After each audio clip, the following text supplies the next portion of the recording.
Om Shanti. Today Baba tells us, in order to be saved from performing sinful actions, practice being bodiless again and again. It is this practice that will make you into the conquerors of Maya and enable your yoga to remain constantly connected. So, we will first take up this word bodiless. Now, when Baba says you practice being bodiless, can we shed the body? So I, the soul, will shed the body and experience being bodiless? No, that is not what Baba is saying. So what is Baba saying? Baba is saying that I, the soul, am experiencing everything through my man and buddhi. Yes, my whole experience is through my man and buddhi. And when I detach my man and buddhi from the body, then you see that the body is the interface between the soul and the physical world. Yes, if there is no body, then can the soul experience the physical world? Can you feel hot, cold? Can you feel that there is a noise around? No ears, you can't feel anything. So the eyes, the ears, so the skin, the olfactory senses, this is what is responsible for our experience of the physical world. And you see that the physical world is in a state of constant turmoil right now. We are in Kali Yuga. So there is a huge, powerful disintegrating force. So everything around us is constantly shifting. Yes, one moment it looks intact, second moment it feels very uncertain. So now Baba says that if you entangle your consciousness with the physical world, then your experience of life will be that of fear, insecurity, uncertainty. And you will constantly experience a sense of loss and failure and this and that, because that's the nature of the external world right now. It is Kali Yuga, you can't help it. Yes, so according to the drama, it is Kali Yuga, and Kali Yuga is what it is. So, and let me tell you something. So there is this law that you do good, you get good. Yes, but then you see, when you are in Kali Yuga, you are carrying a big burden of your past karma. So even if your present karma is very accurate, yes, I am very nice to somebody, can't guarantee that they will be nice to me, they can deceive me despite that. Why? Because there is a big karmic burden. So at this time, it's not about just keeping the present karma good. Of course, when you know that you are already in so much karmic debt, you cannot afford to do more bad karma. That is another story. So you take care of your karma, but despite that, you cannot ensure that everything will be okay, because there has been so much of negative karma creation from the copper age that still many things will come up. So this is why Baba says, apart from keeping your karma,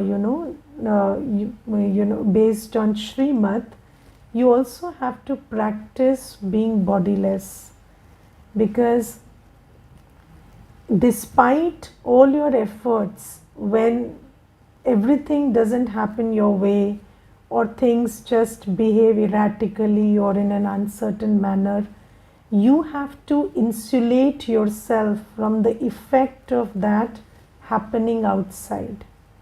Yes, so I see so many parents, you see, they have spent all their life raising children and given their best to do what they could, but still the child doesn't, turn out to be proficient or have be responsible about their life or their activities. And then the heart of the parent aches because you are attached to the karma that you did. So now Baba says you have to practice being bodiless. Now, what is the practice of being bodiless? So we are in the body, we have a sense of I and mine. Yes, and this I and mine is something that we have drilled into us for very long. So I am my body, I am what I do, I am what I have, I am whatever labels and titles I carry around me. And then I have mine is my relationships, my labels, positions, roles, everything. Now Baba says you are not what you have and what you do, and who you think is yours is not actually yours. And then Baba has told us the truth that you are a soul and yours is Baba. Yes, so when Baba says being bodiless, bodiless means positioning your man and buddhi in the consciousness that I am a soul, just a soul, the body I detach from, and then mine is one Baba and none other. So that is the state of bodilessness. And although we cannot always be in this state because we have to work, we have to, again build that I and mine all the time and take care of all that we have created in that sense of I and mine. But Baba says if you practice this enough, this detachment, every 1 hour, 1 minute or something, and in the early morning, if you create a base for it, a foundation for it, then what happens is slowly, gradually, you will feel the shift that you are doing everything. You are taking care of all your roles and labels and titles and everything. But then you are doing it in a sense of detachment, in a sense of trusteeship. And then even when something goes wrong on the external, you are able to solve it but not get affected by it. Or if something is very great outside, you are already feeling great, so you don't have to feel great based on that. So that needn't be your foundation for feeling great that day. So Baba says this is how you practice being bodiless. Now the thing is, knowledge is one thing. So we are listening to knowledge every day. But then practice is very important. Because if you don't practice, and the thing is, if you don't, so there is a method to practice also. If you don't honor the method, then it doesn't work. So I will tell you that there is this brother and he told me that I'm thinking about going for a walk since 1 month, but I'm not able to. So I said, why? So he said, because I get up at 9 a.m. So, and it is hot, it is June, so scorching heat outside. So after I get up, there is no time where I feel I can go and take a walk. It's very hot outside. So I said, see, when you say your intention is to go for a walk, then you must understand it implies that you have to get up at 4 or 5. So it doesn't mean that you get up at 9 and then you say the nature is not cooperating with me. No, You have to cooperate with nature, with the, the natural clock, and then you have to figure out when you can find time to go for a walk. Similarly, Baba has told us that the Brahma Muhurat, the time of nectar, Amrit Vela, the time of Brahma, that is the time to create your stage. Brahma is always associated with the creation. So Baba says there is a reason why Brahma Muhurat is called Brahma Muhurat. It is not just inadvertently they started calling it Brahma Muhurat. So that is the time you create the foundation of your state of mind. And if you miss that time, then you try to build a building on somewhere where there is no foundation, and it doesn't work. So all day you are trying to be bodiless, but it doesn't work.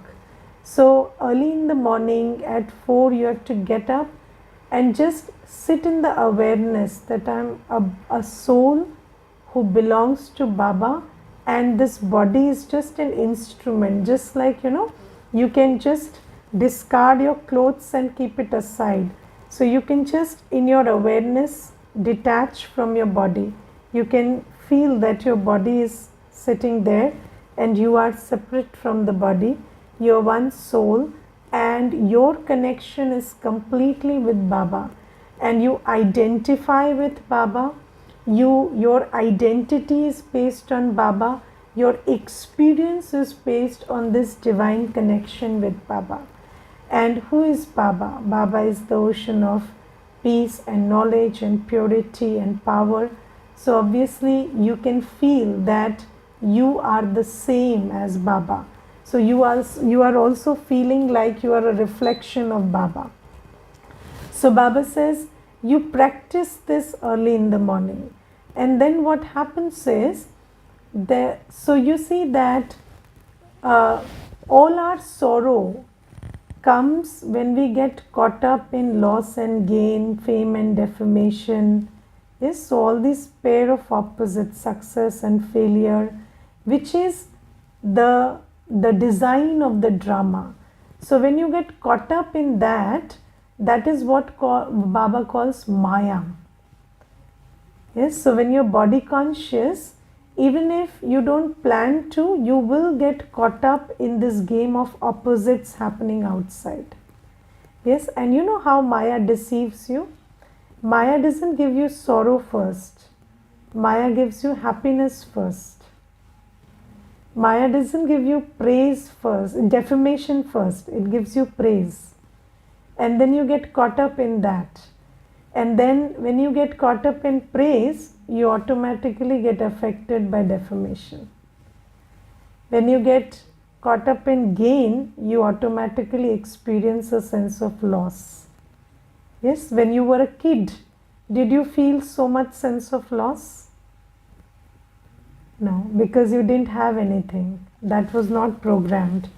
Then slowly you programmed yourself. I'm a rank holder, I'm an achiever, I'm rank 1, I'm the boss, I'm this, that, so much money, or I have a very successful married life, this, that. And then you created this sense of I have this, have that, have the other. And this is why you're so vulnerable to the experience of loss right now. So Baba says, when you create this state where you have to work really hard for this, that you practice enough to feel that you are just a soul, just a point of light. And with your connection with Baba, you're complete in yourself. And when you feel that, then anything that is happening outside can be responsibly managed without being entangled in it. So I would like to put it like this.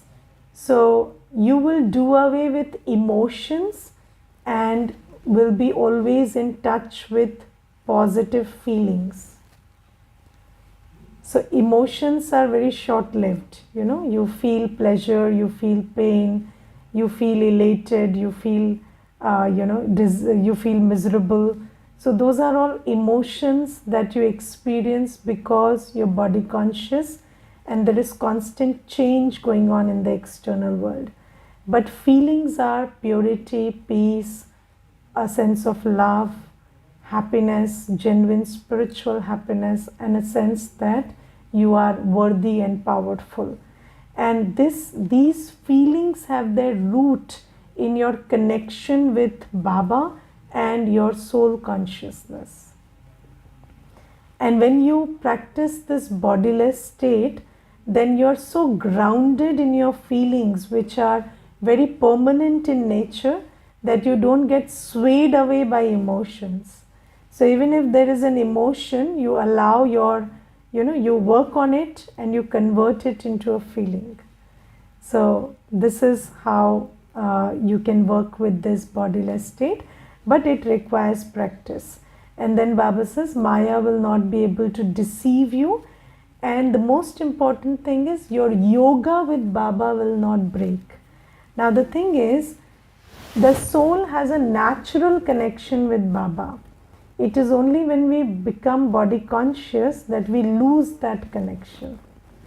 So when you are detached from the body, when you are detached from this sense of external I and mine, then you experience that Baba is with you, Baba is showering his love on you, and you feel that connection, that security, that sustenance, that sense of having a profound and powerful, stable relationship with the Almighty. And that gives you a lot of grounding inside. So, have you felt that connection with Baba? So, are there days when you feel very close to Baba? Have you felt that? How many have felt that? That you really feel that I am close to Baba, and you feel a sense of permanent security and stability and everything inside. So that's a very beautiful feeling to have.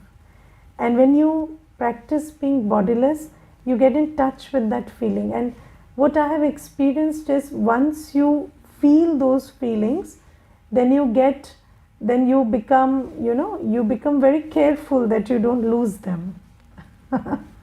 So you don't want to feel not grounded. You don't want to feel, floating on the vagaries of situations, and you don't want to be on that roller coaster again. You want to experience that stability all the time. So then, so let's take this example that when you've tasted something, let's say once you cooked a new dish and it took 2 hours to cook, but then you tasted it. Now once you taste it, that taste goes in your memory. And then what happens is that taste prods you to cook it again.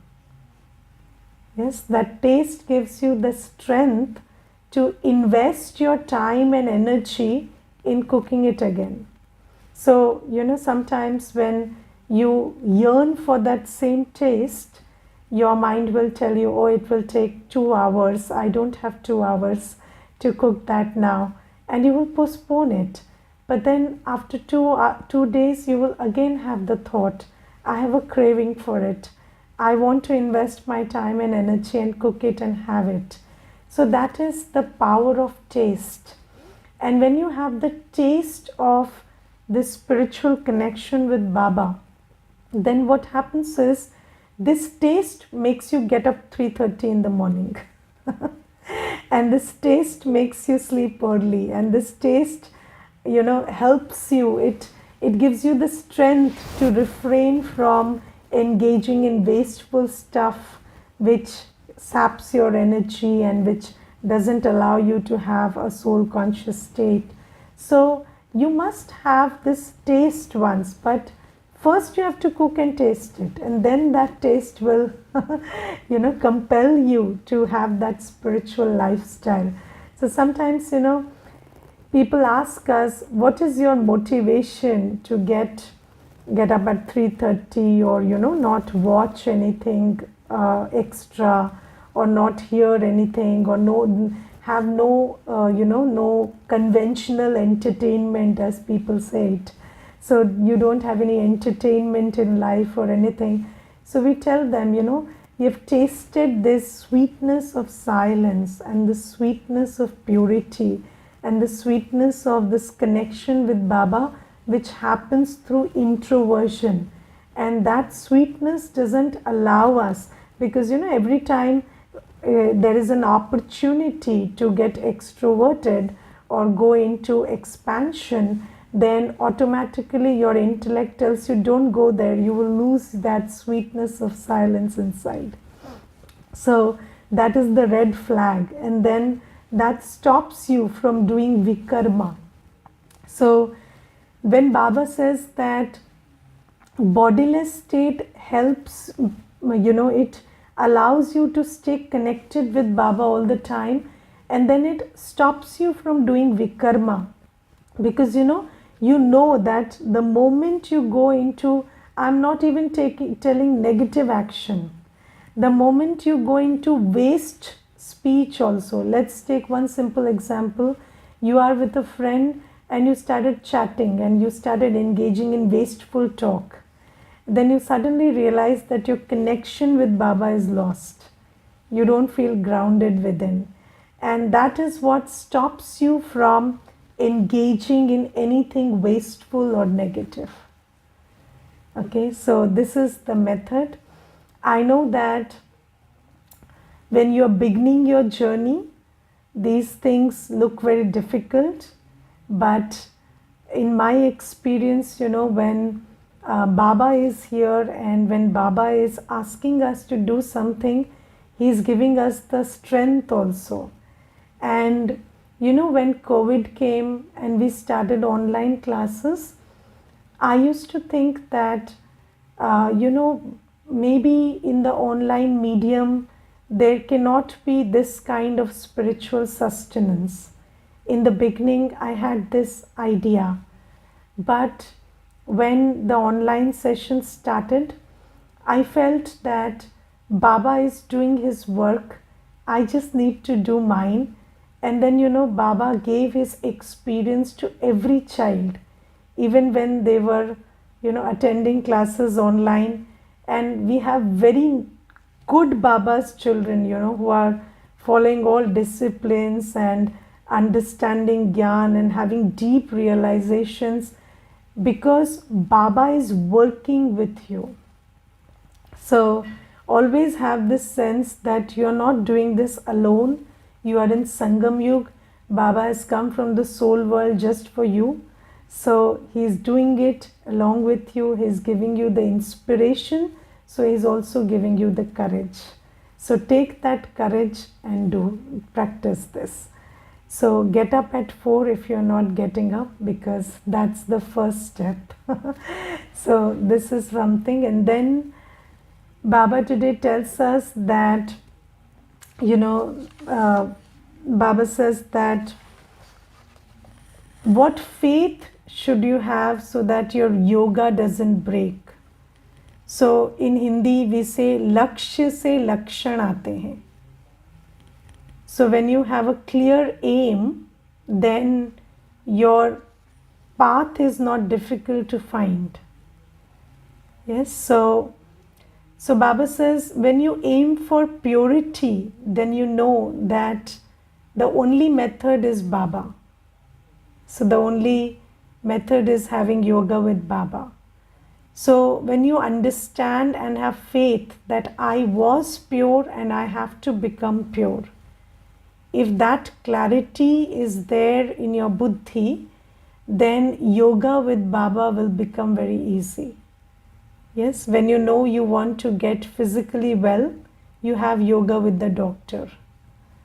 So when you know that I, the soul, have become spiritually depleted and I want to go back to my strength and my power, then you automatically have yoga with Baba, because your buddhi understands that no human being can restore you to strength and peace and happiness.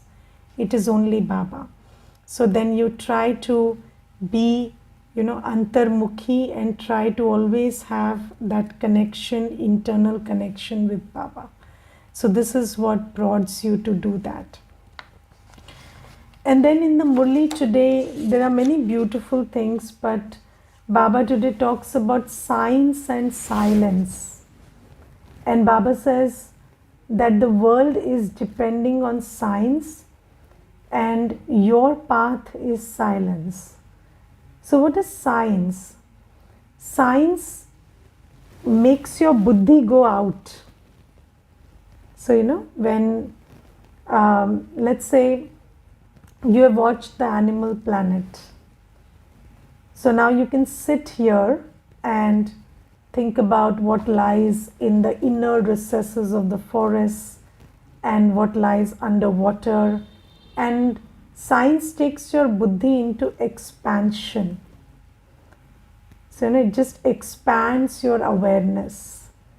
And in that expansion, you see that everything is out there and you want to go more out and out. And what does silence do? Silence allows you to go inwards, and it allows you to become a point and find everything in point of light Baba. So science makes you wander and silence makes you stabilize. So this is how it is. And Baba says, so the world, the method of the world is science and the method of God is silence. And Baba says that you, in both the cases, you do it through the buddhi. Yes. So the tool of science is also buddhi and the tool of silence is also buddhi. But when you allow your buddhi to work under the dictates of what the world tells you, then your buddhi goes into expansion. And when you allow your buddhi to be guided by what Baba tells you, then you go into very deep concentration where you find everything. You find joy, peace, love, happiness, everything in this one thought that I am Baba's child. So that is the power of silence. And Baba says, through the power of science, you will reach destruction, and through the power of silence, you will reach golden age. And you see why destruction? Because science gives you power, but science doesn't give you the judgment how to use that power. So another aspect of it is science also makes you realize the power of the 5 elements. Yes, the power of nature. And science also enables you to tap into that power. And silence enables you to realize the power of peace and purity and power of knowing the past, present and future, power of knowing Baba, power of realizing you're Baba's child. So there is power in both. But when power is not substantiated or balanced with a spiritual goal and with the right aim, right knowledge, then what happens is that power is used for destruction. Yes, so have you seen that during 9/11 they used an aeroplane to destroy the Twin Towers, and before that nobody ever thought that you could use an aeroplane for that. But you see that if you are a person, a soul with destructive orientation, so if you're not in touch with your goodness and your peace and other virtues, then what happens is you use what you know and the power you have to destroy. Yes, and There was once this brother and he was asking me, so do you think artificial intelligence is a good thing or a bad thing? So I told him, there will be artificial intelligence in Satyug also, because everything will be automatic. Your Pushpak Viman will fly with the power of thought, but then it will be a good thing in Satyug and a bad thing in Kalyug, because a Kalyugi soul, when he has access to scientific power, they use it for destruction. And when you're guided by Baba, then you use everything for construction. Now you look at everything that you have, your time, your energy, your thought, your resources, where are they going? Are they creating a better world? Are they creating a better state of mind, or are they not? So before we came to Baba, our own mind was being used against us. Yes, our own speech. We were saying things and we were regretting it. We were doing karma, regretting it. We were using our money in such ways that we fell into trouble. So everything that we did with our own resources, under the dictates of Ravan, under the dictates of the 5 vices, that was the reason for our trouble. And now that we have come to Baba, we are using everything in a way that it is giving you, productive fruit. It is creating good karma. So Baba says, similarly, science, because it is backed by ego and it is not under the guidance of Shiv Baba, so it will eventually lead to destruction. Although many things of comfort have been created by science, but gradually the viciousness and the ego of man is increasing, and increasingly science will be used for destruction. And Baba is asking us to go into silence and create the spiritual stage and strength through which we will create a better world through the power of our consciousness and the power of our spiritual actions based on that powerful consciousness. So this is what Baba talks about, science and silence today. And then Baba talks about the importance of knowledge. So Baba says, those who are with the ocean of knowledge, they constantly experience the rain of knowledge. So, and do you know, when it rains, then things grow. So when it rains, then barren lands become full of vegetation and greenery and everything. So Baba says, when this rain of knowledge falls on the parched land of the soul, then the soul starts cultivating peace and love and purity and happiness and joy and power. So that is what this rain does. And Baba says this is rain, and then knowledge is also called light. So just like light enables you to see what is already there, so knowledge also brings to your awareness all that was already there. So you see that when there is not physical light in the room, everything is there. There is a table, there is a chair, there is a glass, but you can't see it. Similarly, without the light of knowledge, you cannot see you are a soul. You cannot see there is Baba. You cannot see that Baba is giving you peace. You are not taking it because you are not aware. You are not aware that you were a deity. You are not aware that you are going to be a deity. So you are not aware that this is the time to sow the seeds for that. So Baba says, I am giving you the knowledge which is giving you the light, which is guiding you about what is the time and what do you need to do. And Baba says, only you children are the ones who are experiencing this rain of knowledge or this light of knowledge. So that is why our action should be very different from those who are not seeing what we are seeing. Because if we are seeing something different from what others are saying, then obviously we should act differently. Otherwise, we are equally blind. And do you see that this blindness?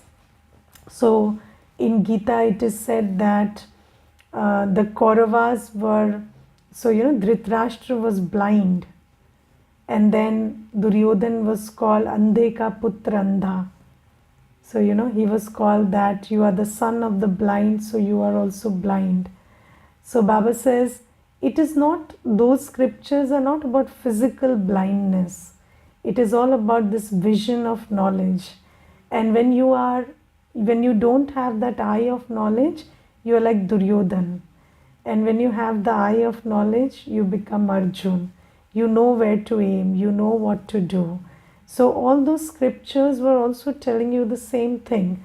But until Baba comes, we don't get the right message. So this is what Baba says. And then in the blessing today, Baba says that you must apply the power of yoga. So experiment with yoga, yoga prayog. So not just yoga, but application of yoga. So now when you say you are a yogi, so let's say, when we heard stories about sannyasis and tapasvis, we always heard that they sat in meditation, and when somebody disturbed them, they gave them a curse. Yes. So is that yoga? So when you sit in meditation and somebody disturbs you, you curse them. Does that happen when you are in yoga? So this is something to think about. And I remember when I started meditating in my early days, so when I just got introduced to Gyan, and then I used to get up at 4, and then when I saw somebody else sleeping at 4, then all the time I meditated, I just thought about how bad that person is who is sleeping at 4 a.m. And then 4 to 4:45, I would be just thinking about how people don't realize the importance of getting up and sitting in meditation. And at 4:45, I would go and shout at them. And then and then I slowly realized this is not yoga. I'm not doing something right. So we have various ideas about yoga which are not yoga. So Baba today tells us one very good indication of good yoga. So Baba says, when you are a good yogi, you will not waste anything. You will not waste anything.